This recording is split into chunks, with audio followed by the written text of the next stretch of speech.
I'm sensitive about sex. Everyone is sensitive about sex.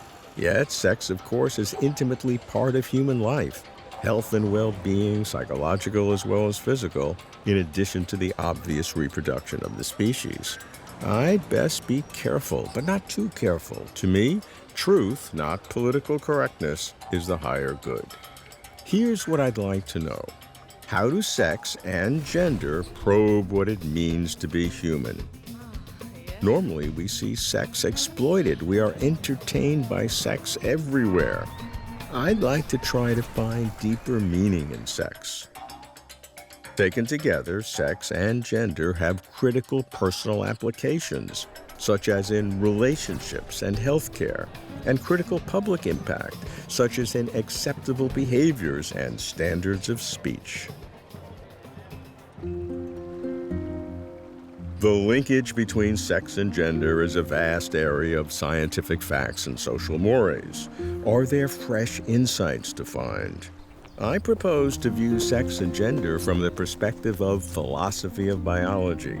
Can the analytic thinking of philosophy of biology help elucidate sex and gender? Can philosophers of biology contribute to understanding sex and gender?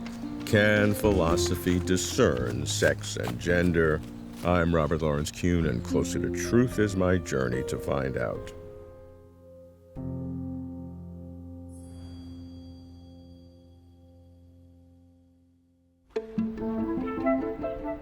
Distinguishing sex and gender is essential, which is why I need clear, precise definitions.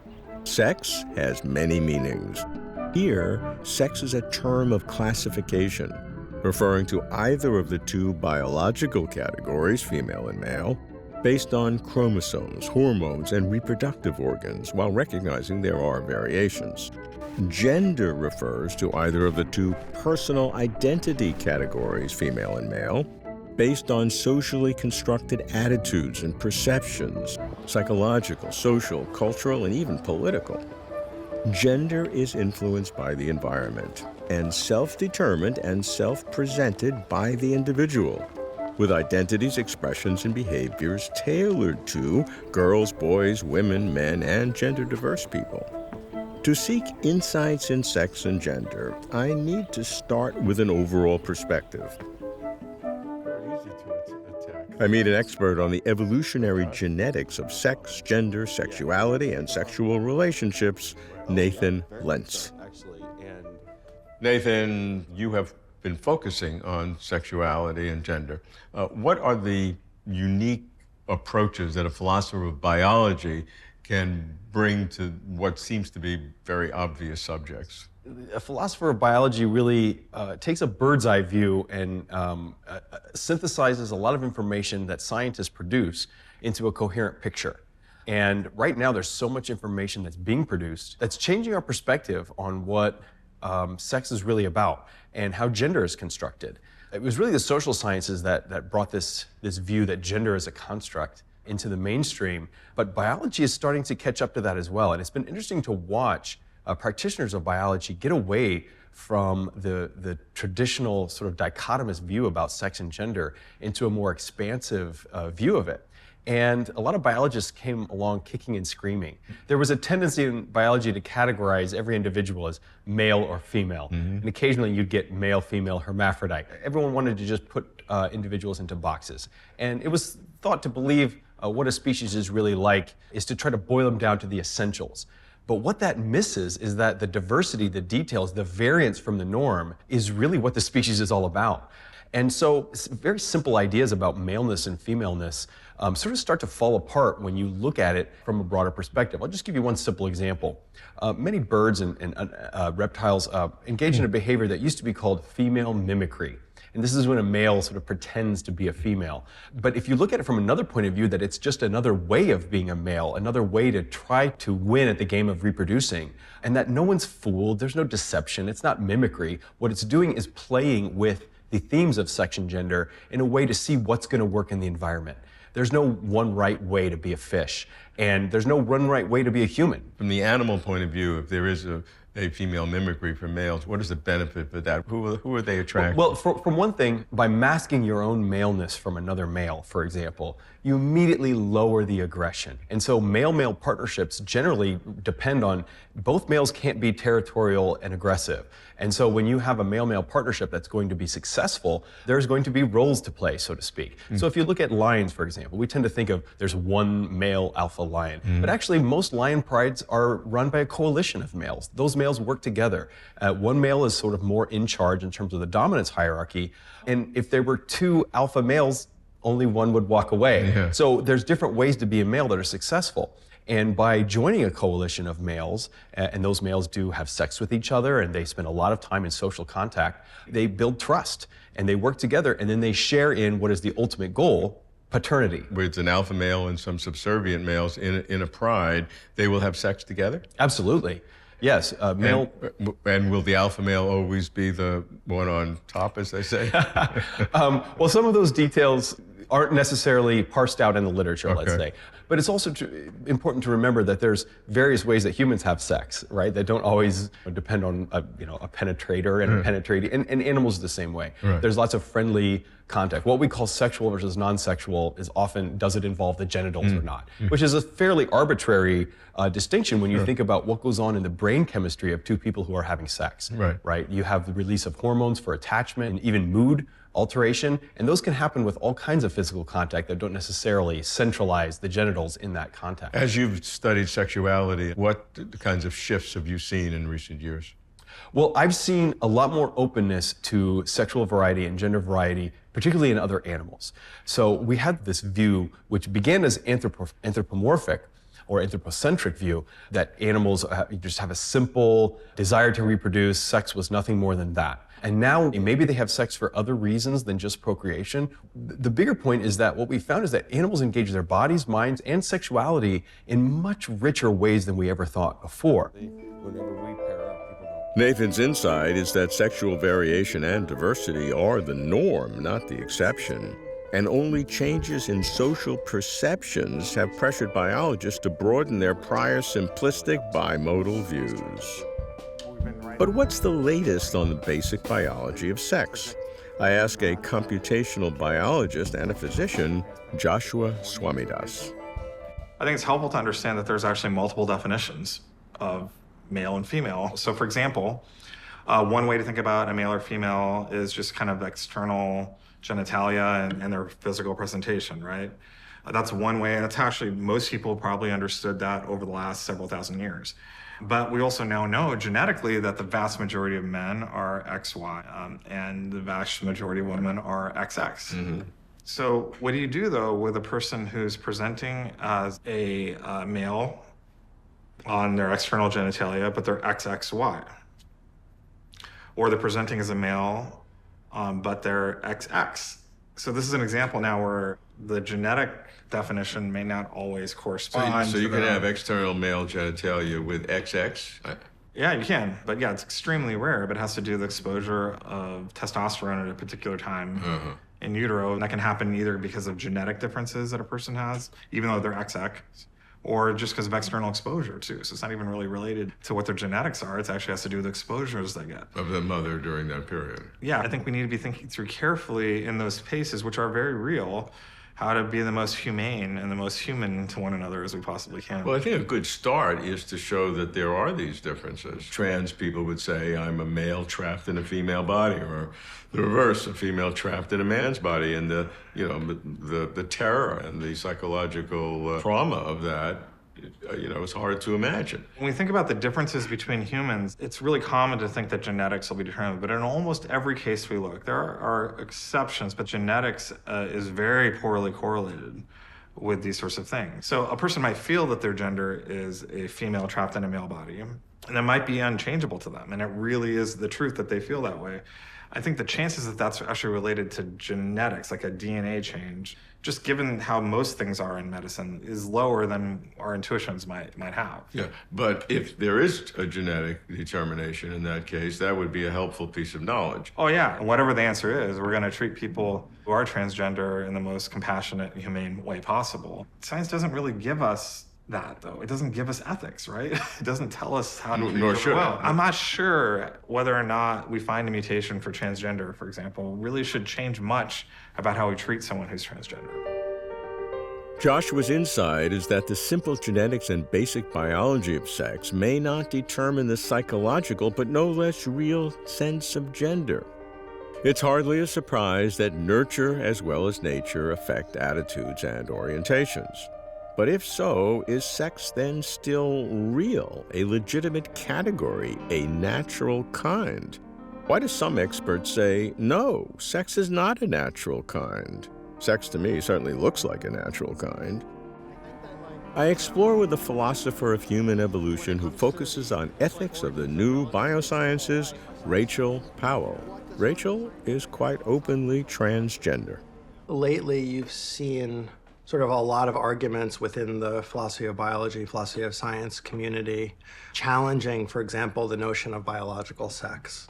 For example, there are no clear morphological differences between quote-unquote males and females across the biological world. You can talk about certain kinds of sex organs, but then some animals will lack them. Ultimately, the argument against the concept of biological sex is sort of pointing out that there are all these counterexamples where, that make it look like sex is not a natural kind. But I think that the problem with those sorts of arguments is that they're essentially saying, look, the sex category is fuzzy. And so, let's just get rid of the concept entirely. And so there are a lot of people arguing for sex eliminativism in biology. But the problem, first of all, is that, in the biological world, all traits are fuzzy. That's right? the nature of biology. That's the nature of biology. That didn't strike me as a particularly powerful argument against the concept of sex. But the motivations for it obviously are coming from a good place in the sense that the concept of sex and the tendency to essentialize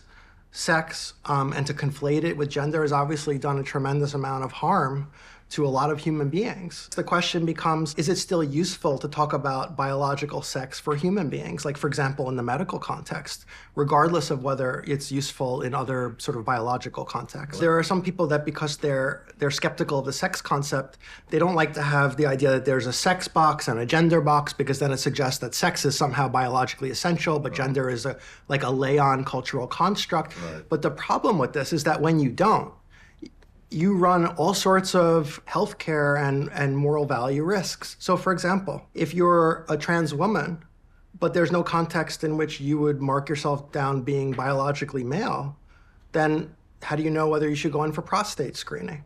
Yes, sex essentialism has been used for a lot of oppressive purposes.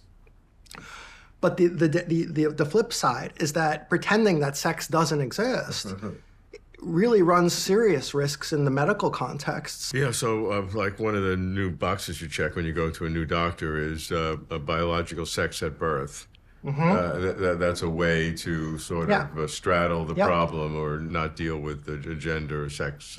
Exactly, but it's still informationally rich from a medical standpoint, right? And critical. So, but if you're a trans woman like me, that's also BRCA positive, for a breast cancer gene, the implications are very complex. I mean, everything changes, and if you didn't use the concept of sex, the real key question is, what would you use in its place? How are you going to get the information that you need in a quick soundbite, in a pragmatically useful fashion? So you're going to say, are you a person that has a prostate? Are you a person that has these hormonal values? There's going to be a list of things that you need. It's not just that it's implausible to do that, it just seems dangerous, actually. So there's going to be this complex interaction between sex and gender that no one understands right now. And even I myself consider it to be a journey that I don't fully understand. The biological concept of sex just doesn't exist because you wish it didn't exist. I wish it didn't exist in many ways. But it is a reality, and it's important for people getting the right sorts of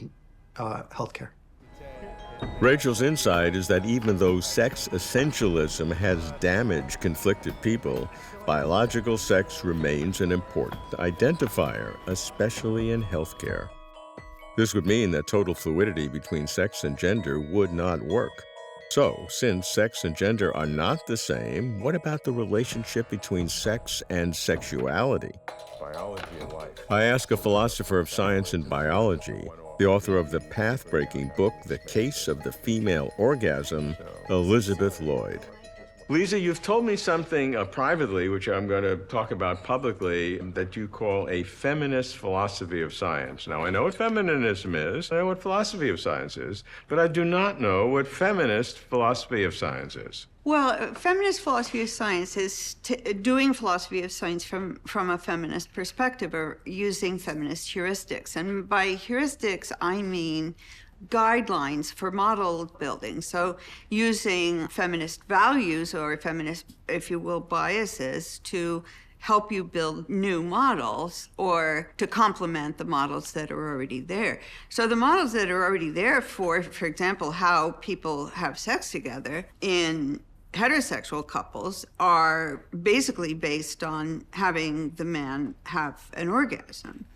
And then if she has an orgasm, well, good, but not necessarily so.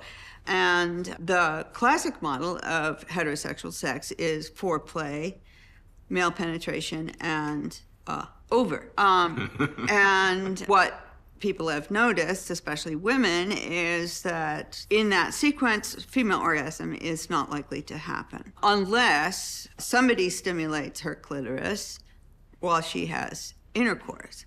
So, with work that was spurred on by a demand in my book that the sexology community find out for the first time what the statistics are on lesbian frequency of orgasm. Results from that research have unspooled this very large set of research into what they call the male scripts of how people have sex. And the order that I just gave you is a heterosexual, male-oriented script of how to have sex, right? And when it came out from the research responding to my book, to get a statistically sound... The book, The Case of the Feminist. The orgasm book, yeah. I demanded in that book to find out a statistically robust rate of female orgasm among lesbians. There are two studies that it turns out I was both involved with, Garcia et al. 2014 and Frederick et al. 2017. And we found out there, Garcia, lesbians have 10% more orgasms than any other women. And Frederick, between 21 and 26% more orgasms than any other women. And the sexology community sat up and said, holy smokes, how's that happening? What are they doing that nobody else is doing? And so all these studies were launched saying about technique. Now, one of our studies, the Frederick et al. Study, was a study of technique. It studied 30 techniques that were used, and it determined that there's 3 magic things that you can do that are the most effective combination of things to have women orgasm. They are deep kissing, genital touching, and genital stimulation, and oral sex. What's missing from that? Penetration. Yeah. Now, the woman... Did I get the right answer? Yes, you did. And the journalist who wrote this up for The Guardian called that the golden trio, right? So that paper was in 2017. They've been doing studies ever since to discover what is it that lesbians are doing that heterosexual women could do with their men that could have the heterosexual women have as many orgasms as the lesbians are obviously having without them. And so it launched a whole new project in sexology. And so this is, to generalize it, a feminist way of orientation. That's right. I would have never thought that ab initio, but I can understand that. That's what I call feminist philosophy of science. Right. Now, my question is that a unique sui generis case because it has to do with female orgasm and very female, or is it generalizable about other aspects of women's health or other kinds of areas that a feminist approach would also be significant, or is this a unique, isolated case? No, it's actually not unique. For example, my colleague, Alison Wiley, who also has an archaeology degree as well as a philosophy PhD, she went and challenged the archaeologists to reanalyze their data, breaking it into genders. And that include bone data and analysis of diet and so on. When they did that in a particular set of South American bones, they discovered that not only were the men and women on completely different diets and living in completely different places. Interesting. So the society was structured totally differently than anyone had ever realized before. Interesting. You know, you've almost convinced me. I'm now a feminist philosophy of science acolyte. You're so kind. Thank you for listening, Robert.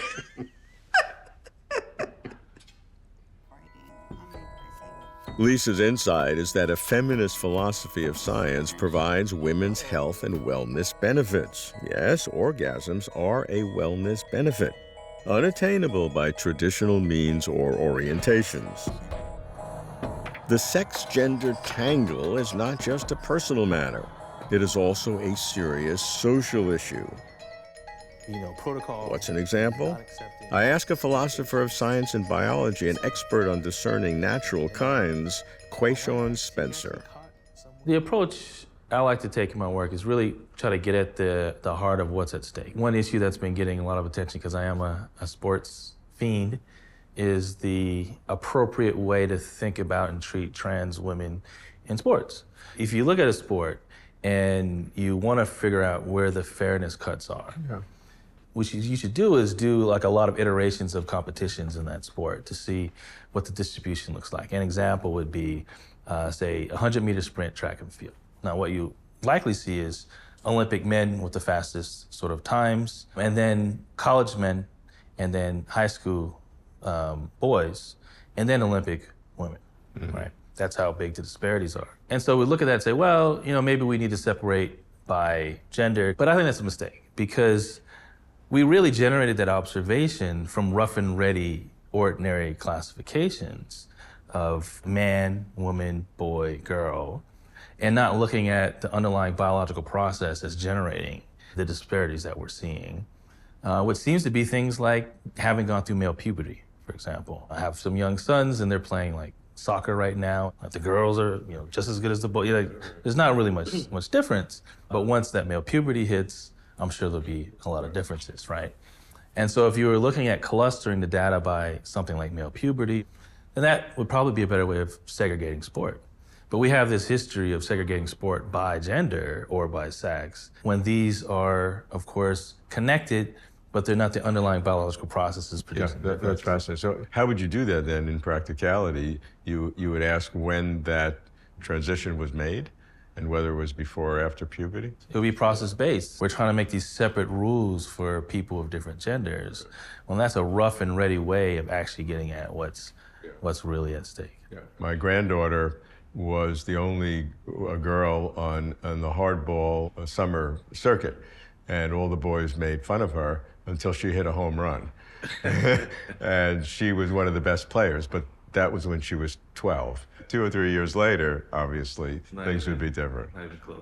Yeah. So what is the core philosophical question? In other words, to not look at the obvious category and to try to look to a deeper level, at the explanatory cause. It's a basic philosophy of classification problem. And getting caught up with sort of traditions of how we segregated sport, I think is getting in the way of trying to figure out the causal processes, underlying biological processes that generated them. Philosophy of biology brings fresh insights to sex and gender, but with neither certainty nor uniformity, because insights are not answers. Some of the insights? There's nothing more central than sex and sexuality. Sexual variation and diversity are the norm, not the exception, throughout the animal kingdom. Society, not science, has compelled biologists to broaden their views. One way to think about a male or female is just kind of... The genetics of sex and the structure of sex organs do not always determine the psychology of gender. This is a classic problem in the healthcare of trans. Although rigid sex essentialism has harmed non-heterosexuals, Sex is still a critical category and it cannot be wished away, primarily in healthcare. Feminist philosophy of science is A feminist philosophy of science enhances female sexuality and healthcare and can reveal underappreciated contributions of women. If you look at a sport and you want to figure out What counts for public policy is not male-female sex categories, like for trans women competing in women's sports, but rather causal processes that achieve fairness. 100 meters. Even greater change beckons.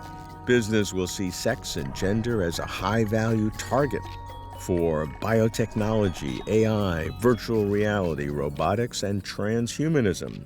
I see the future, but I cannot tell you if it is utopian or dystopian. Are we getting further from or closer to truth?